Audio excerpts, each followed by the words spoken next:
Zonja Zehra, paqja qoftë mbi të dhe qëndrimi i saj politik.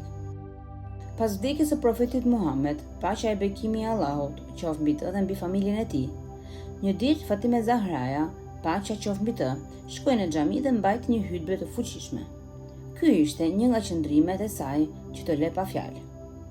Ne që merremi me fjalime dhe të folurin improvizues, e di mirë madhështinë e një hutbeje të tillë dhe çfarë do të thotë që një grua rreth moshës 18, 20 apo 24 vjeç, sipas shumicës së gjasave, sepse mosha e saktë e saj nuk është përcaktuar për shkak të mungesës së një date të saktë lindje.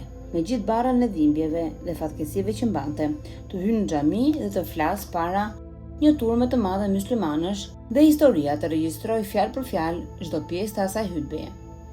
Arabët ishin të njohur për aftësitë e tyre të jashtëzakonshme për të mbajtur mend. Një njeri mund të recitonte një poezi me 80 vargje dhe pastaj 10 burra, për shembull, e shkruanin menjëherë atë përmendesh. Shumica e poezive të ruajtura janë trashëguar në këtë mënyrë, po njësoj janë ruajtur edhe hadithet dhe hutbet. Në këtë mënyrë është ruajtur dhe është regjistruar edhe kjo hutbe dhe ka mbetur deri ditën e sotme. Fjalët nuk i përjetëson rastësisht historia. Jo çdo fjalë ruhet. Ka pasur fjalime, thënie e poezi të shumta, që janë thënë dhe janë harruar, sepse askush nuk u kushtoi rëndësi. Por ajo që e ruan historia në thellësinë e saj, dhe kur e lexon dikush pas 1400 vjetësh, preket shumë, padyshim, tregon për madhështinë e saj.